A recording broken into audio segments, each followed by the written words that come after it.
they're carrying out ceremonies upon their release. Now, if that seems to be the reason why Netanyahu does not want to release Palestinian detainees, we need to ask, would he prefer that Hamas release the hostages in the same fashion that the Israeli government is releasing Palestinian detainees, and that is with their heads shaved, that is with bruises? Ukraine is not for sale. Ukraine is not for sale. Let's stand with Ukraine. Stand with Ukraine. Stand with Ukraine.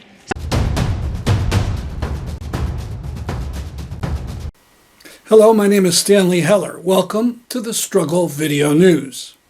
There will be an important rally in New York City on Monday, March 3rd at 5 p.m.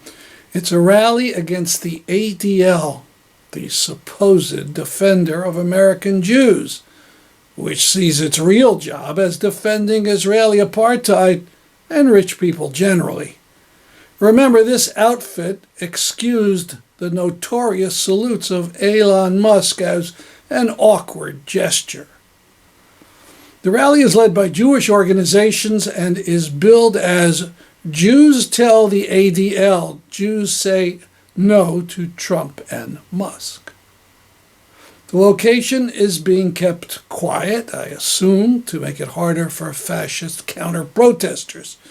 You need to register to be told the location.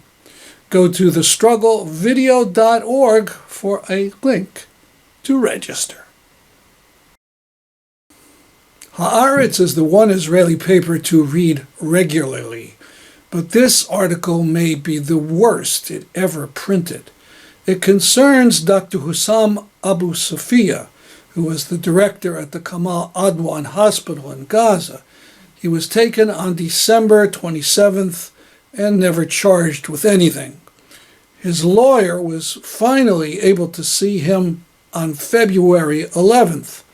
According to the Al-Mazan Center for Human Rights, Dr. Sufiya told his attorney about various forms of torture and abuse to which he had been subjected both during his arrest and detention.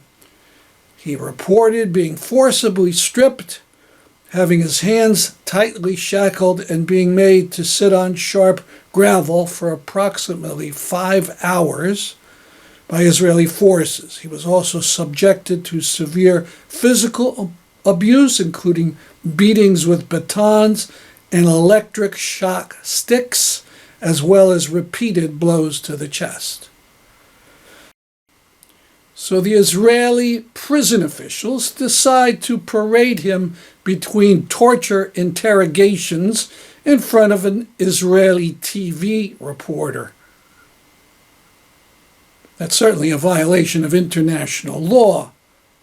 And then Haaretz makes that into an article that doesn't link to the TV interview given by Dr. Sufiya.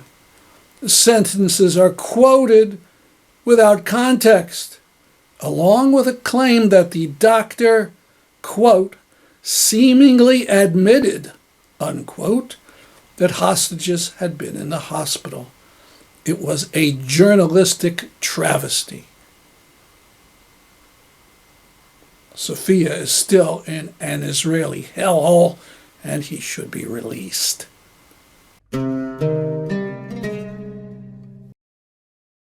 Of course, Netanyahu has broken his word on the ceasefire. In the current phase, he was supposed to release hundreds of Palestinian prisoners in exchange for a number of Israeli captives and bodies. The Israelis were released, but Netanyahu says he didn't like the ceremony that accompanied the releases. He claimed it was degrading. Mariam Barghouti comments from the West Bank.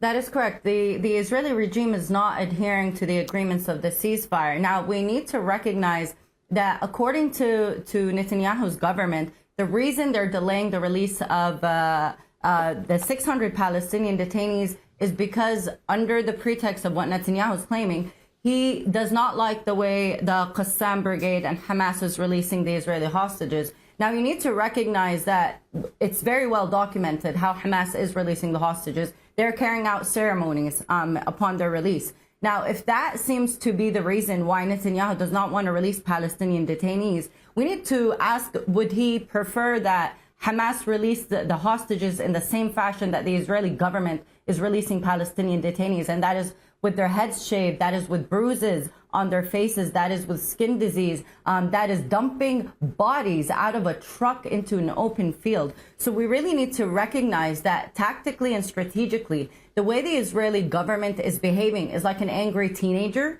And yet the problem with that is that the repercussions and the consequences on entire populations is severe, and it's quite tragic. So again, it shows you the impunity, it shows you the emboldenment, and it shows you the lack of respect to either life or people's right to live freely and in dignity. And I think this is an emblematic moment of that.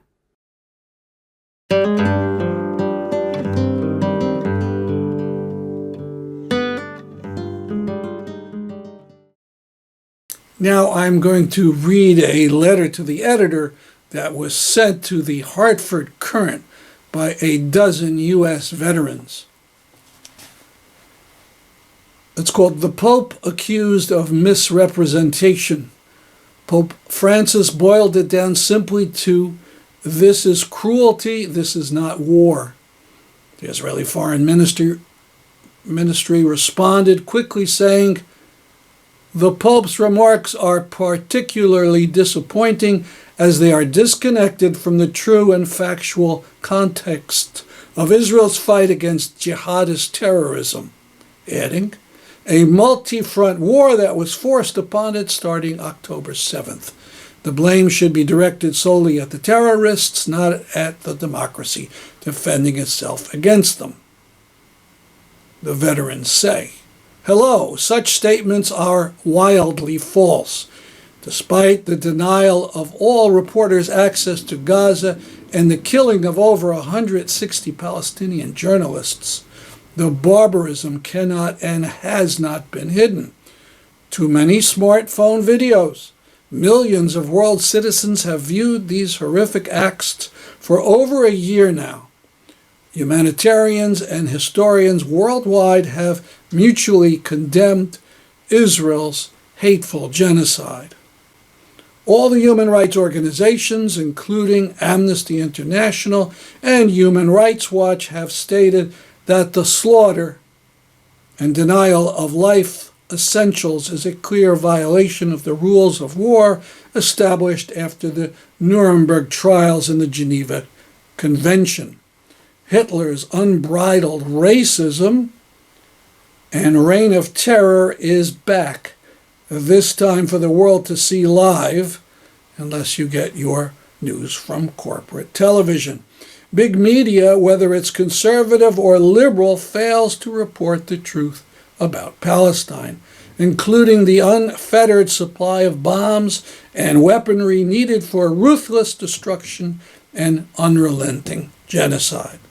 Perhaps history will someday judge these actions as an uncivilized low point, the last vestiges of cruel colonialism where annihilation was the goal and suffering was ignored. The Pope and others that stand against apartheid, including Jewish Voice for Peace and Not in My Name, and other sane organizations like Veterans for Peace and their members who sign below, will be respected for their morality and courage, as they should be. The Courant did not print this letter, and the Courant never even got back to these people. I'll read their names.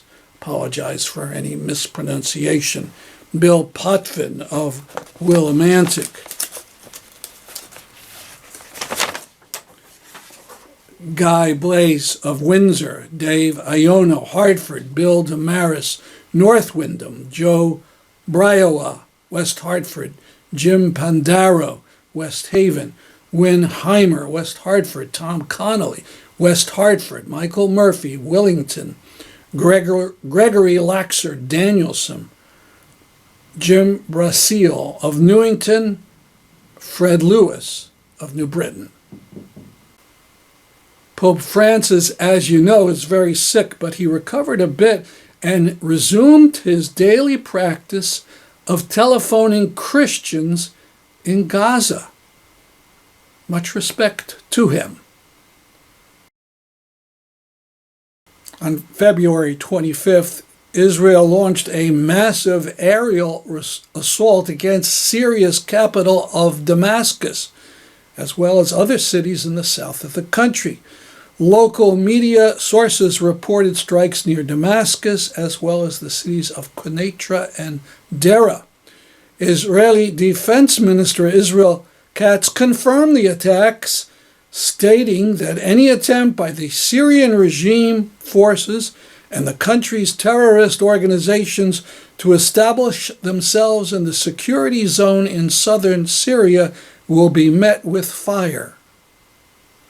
The security zone refers to a large swath of southern Syria that Israel is attempting to effectively annex. Indeed, the attacks came after a day of a shocking announcement by Israeli Prime Minister Benjamin Netanyahu, who demanded the, quote, complete demilitarization, quote, of southern Syria. The demand effectively banned the new government from deploying any troops south of its own capital, while laying the groundwork for an indefinite Israeli military occupation of the area. So Israel is at war with Syria, whose ruling forces have not attacked Israel in any way, even as Israeli troops have seized new parts of Syria. Syrian-Swiss academic and activist Professor Joseph Daher is being deprived of his job at Lausanne University. Activists are convinced it's because of his support for Palestinian rights and his solidarity with protests for Palestine at the university. We've been fortunate to interview Daher several times on subjects like his trip to Gaza and his analysis of Israel's latest attack on Lebanon. We'll link to a petition in Daher's support. You can see it on thestruggle.org. Scan this QR code for a quick jump to it. Medicaid is on the chopping block. A lot of us don't think about Medicaid. We vaguely know it's for poor people, not us. And some know that it's also for the disabled, but again, that's mostly not us. Let me tell you though, unless you're really rich, eventually you will be on Medicaid. That's because in your final months or years, you'll be hopefully in a nursing home. Any idea how much that costs? In Connecticut, it's $15,000 a month. That's $180,000 a year. Right now, you pay the nursing home from your money until it runs down and you have no more than $1,600 in assets. Then Medicaid takes over and you pay nothing more for the rest of your life. But if Medicaid goes, that means all you'll have is your family. So likely your daughter or a sister will have to quit their job to take care of you, just like it was in the bad old days. Family stress will go through the roof. Again, unless you're very rich, you'll eventually go on Medicaid. Fight to preserve it.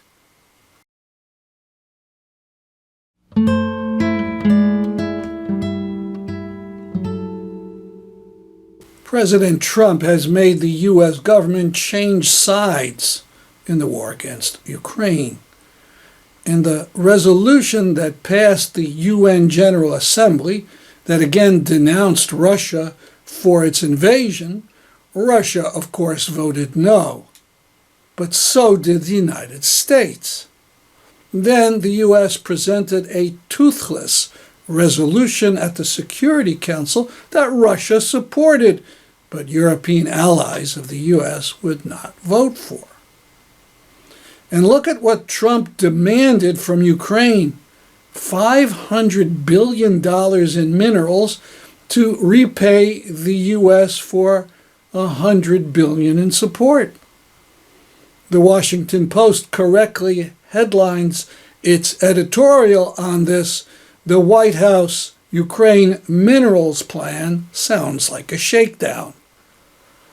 In the proposed deal, Ukraine gives up its minerals in return for nothing. No security guarantee at all. Plus, for any future aid, Ukraine would have to pay $2 for every dollar sent to it. That's a 100% interest rate. It would send gangster loan sharks to shame. Now, a message to President Zelensky. Will you finally reconsider your support for Israel? Over the past 3 years, Israel has given Ukraine virtually nothing. Nothing but verbal support. On February 24th, even that changed. Israel voted with Russia and the U.S. against the General Assembly resolution. That was not just a tactical move to appease its U.S. patron. For years, Israel has moved into far-right, pro-Putin circles, and that has only increased this year. For your mistaken solidarity with the apartheid state, you get nothing for Ukraine except mountains of suspicion from peoples in Arab and Muslim countries and countless other supporters of Palestinian rights. Now, video from the February 23rd rally for Ukraine in Hartford, Connecticut. Ukraine is not for sale. Ukraine is not for sale.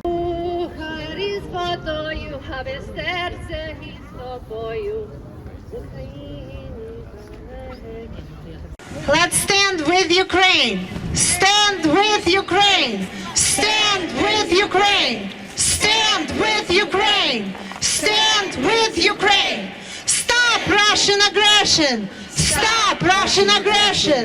Stop Russian aggression. Stop Russian aggression.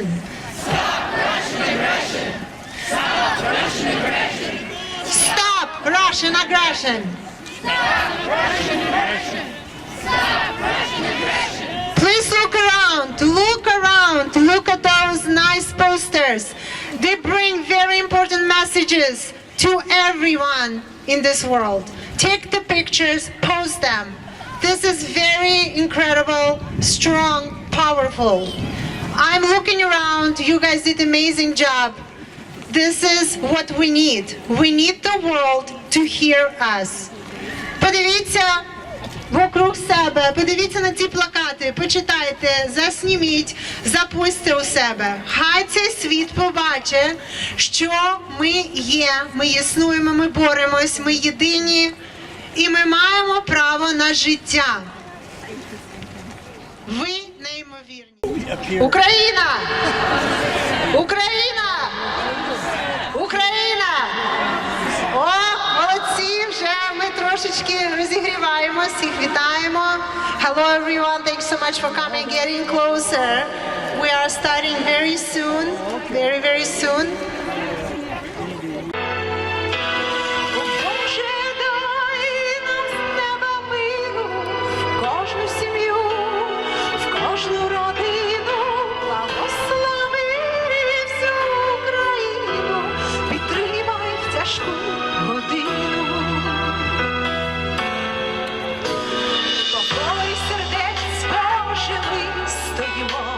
І вірим в твоє провидіння.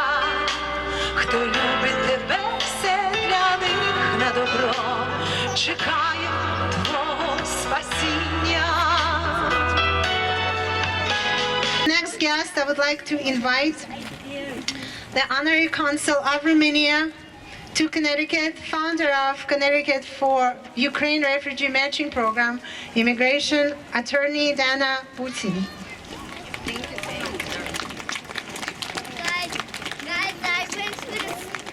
Hello, everyone. As the Honorary Consul of Romania to Connecticut, I come from a country that knows way too deeply Russian aggression. We have seen it, and we've lived under it for 50 years under a regime, a communist regime imposed by Russia. I have here with me a co-worker, Alyona Voronova, who works with me and who's going to translate everything at the very end into Ukrainian, because I really want everyone to understand what I have to say to you. Romania has been shoulder to shoulder with Ukraine. We have cared deeply for what is happening to Ukraine. Your security is intertwined with Romania's security. Romania has contributed militarily by providing Patriot missiles and many other defense items to Ukraine, humanitarian assistance, and has engaged in the security of the Black Sea area, because we understand that your security is our security.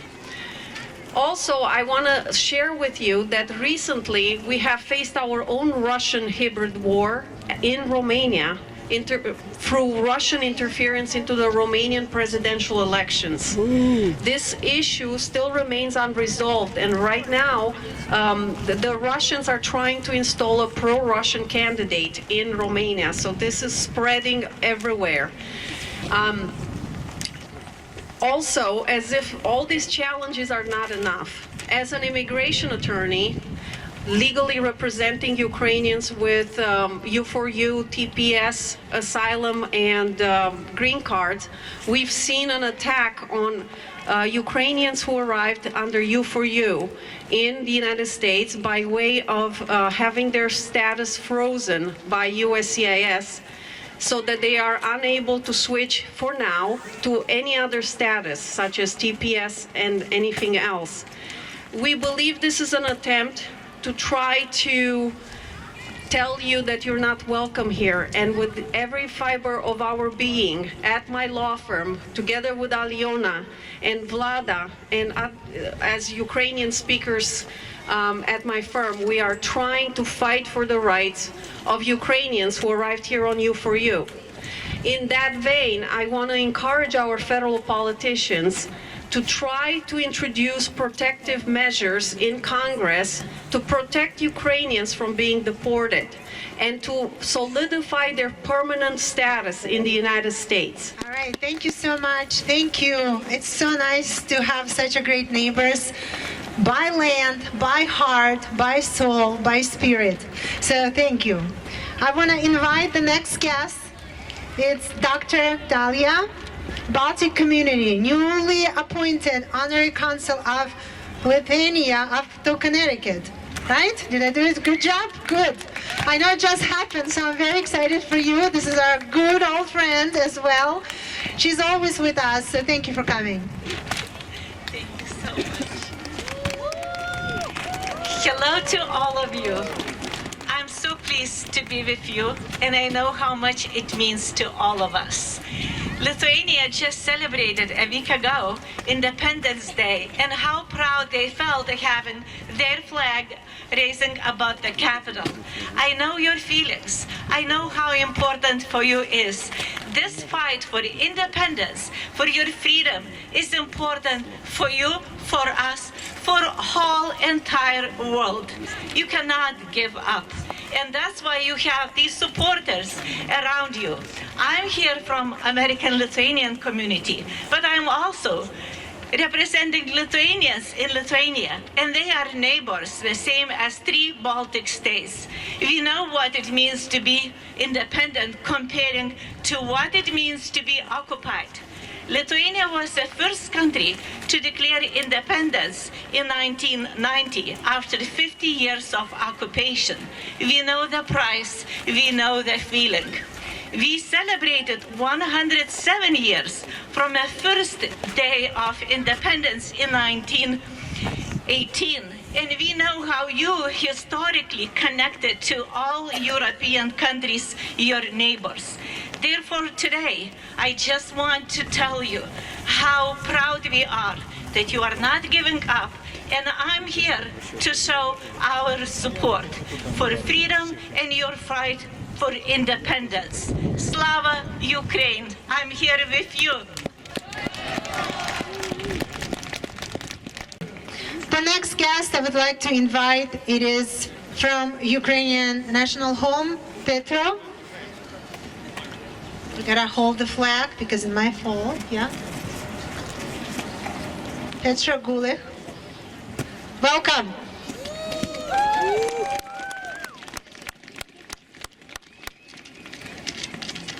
Thank you for your attendance and support of Ukraine. I'm Petro Gulich, Vice President of the Ukrainian American Cultural Center of Connecticut, and we take pride in our Ukrainian culture and language, providing a home for several organizations and performing ensembles. Truth and justice must prevail. Despite misinformation, Russian propaganda on social media, that often gets repeated by leaders in their talking points. The people and the journalists must seek out the truth. Truth, Russia is the aggressor. Ukraine is defending its existence as a sovereign nation. Truth, Russia launched a full-scale war on Ukraine, February 24, 2022.